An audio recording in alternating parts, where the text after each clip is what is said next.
Hi, I'm Old Norse Specialist Dr. Jackson Crawford. And today on my Patreon supported channel, I have a surprise Valentine's Day video for you with some love poems by Icelandic Viking poet Hallfreðr vandræðaskáld, or Hallfreðr, Troubles poet.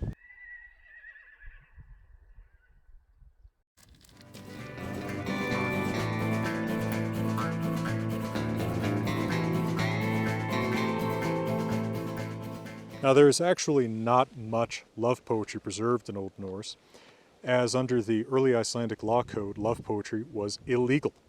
To quote Grógós, the earliest preserved Icelandic law code, if a man composes a love poem about a woman, then the penalty is full outlawry.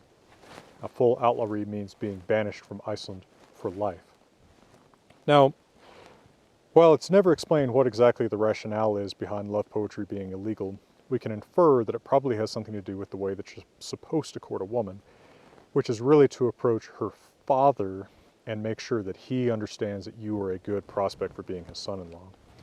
The woman's affections are kind of secondary, but it would be reasonable to infer that maybe one reason for banning love poetry is that if you compose a love poem for a woman, she may then have some affection for you that her father may not approve of. You're kind of going, it's kind of like you're going over the head of the father, who is the person you're supposed to be directly dealing with.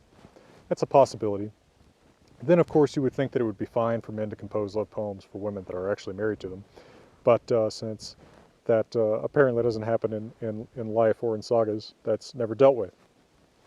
Now, what we've got in Hallfreðr Saga of Vandræðaskáld, the Saga of Hallfreðr, Troubles poet. So you have a young man named Hallfreðr who falls in love with a neighbor lady named Kolfinna when they're both quite young.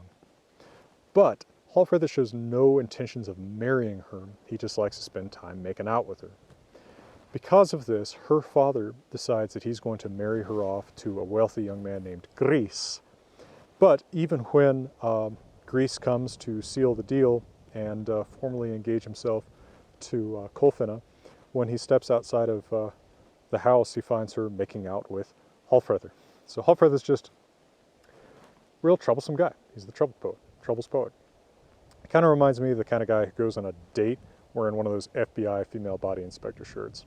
In fact, the father of Kolfinna had even asked him if he would marry Kolfinna, which is an extraordinary thing to do in Norse society because typically it's considered kind of wrong for the man to offer his daughter, but he was getting so desperate because this guy was spending so much time with his daughter that he wanted them to just get married.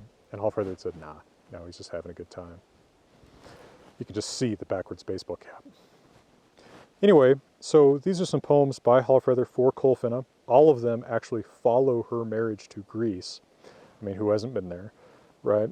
I'm going to read them in Old Norse with reconstructed 1200s pronunciation and then in my English translation. My English translation smooths out the kinnings, the poetic images that are hugely misdirectional and elusive.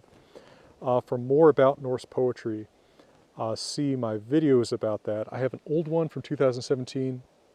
It's real long and deals with kinnings somewhat more completely, but then I have a new series that I haven't finished that's a little bit better, but hasn't gotten to kinnings yet. So you can choose which one of those you want to look at, if either. All right. Here is a poem by Hallfreðr just as he's about to leave Iceland after Kolfinna's marriage to Grís. Hús emek enn þótt ósa ófól drepi stóli, mjök skuter mornar vakri, minnask við Kolfinnu. Því at grundar endis et góðrar mer tróðu, better unnum nú nytja nær en hittit væri. I am still eager, though the ship is swift, waves shake it hard, to put my mouth on Kolfinna. I love the well-born lady almost more now that she's been snatched by another.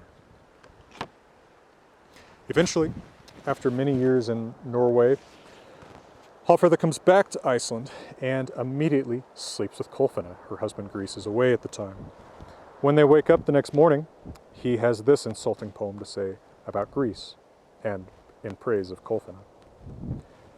Leggar at lysi brekku leggjar ís af Grísi, kvál þólir hlín hjá honum, heter o fremdarsveiti, en draupilig drúpir dunu ran hjá honum, laufi ek ljósra víva lund sem oft o sundi.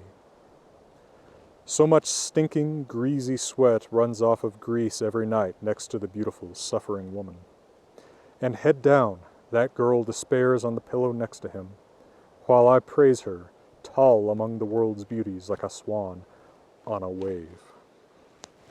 He continues to make time with Kolfinna, on one occasion saying this: Þykki mer erek þekki, þun is unga gunni sem flói braut ar fljóti, flói með að tveggja auja. En þó ser o sogu, saums í hvenna flaumi, sem skraut búin skriði, skeið með gildum reiða. It seems to me, when I watch that girl, young as thin ice on the sea, that it's like I'm watching a fast ship that glides between two islands. When one watches that girl among the waves of women, it's easy to imagine a shapely, shining ship with golden gear. Now this continues so long that eventually Gris and Hallfreðr end up almost coming to blows at a duel, although the duel is staved off when Hallfreðr is visited in his dream by the ghost of Ólafur Tryggvason, who tells him not to fight Gris. At any rate, they eventually settle, and Hallfreðr agrees not to compose any more love poems about Kolfinna until the day he dies, when he composes one last poem, and I'll read you that right after a quick word from my sponsor.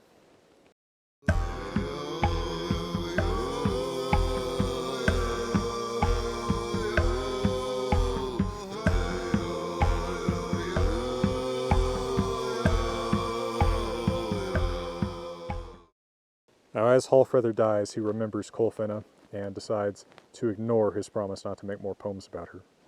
Then he says, Sprund mun huitri hendi, hordux bro mjúka, fljóð gat fremdar orði, fjólverin mjokk þeirra, ef dáðan mig meiðar, mordveg skulu leggja, óðar var ek ungu fljóði, út borð at sútum. The forthright, bold woman will have to dry her soft brow with her fine hand. The girl earned much spoken fame. If the men end up throwing my dead body overboard. A long time ago, I caused the young woman some heartaches. So even though we can maybe assume that Kolfinna has actually kind of forgotten him, he might remind us of another 2020 stereotype, the guy who says, you know, like, oh, Jasmine doesn't reply to my Instagram comments because, you know, I hurt her so much. Right, that kind of thing. By the way, you'll also notice here, if you're an Old Norse reader, that in the first line he calls her hand white. This is part of the association of women's beauty in Old Norse with words that convey something like brightness. So I translate that as like fine, beautiful, something like that, her fine hand, her beautiful hand. You know, random racists on the internet decide this means like white as in Caucasian, but the Norse didn't talk about skin color that way. From beautiful Colorado, let me wish you all the very best. The whole point of this video channel, the whole point of my books, is to bring good information about these subjects to the people who want it in the places where they're looking for it online. Otherwise, the people who know what they're talking about are all trying to impress each other, talking to each other in the ivory tower, and they're never reaching out to the public.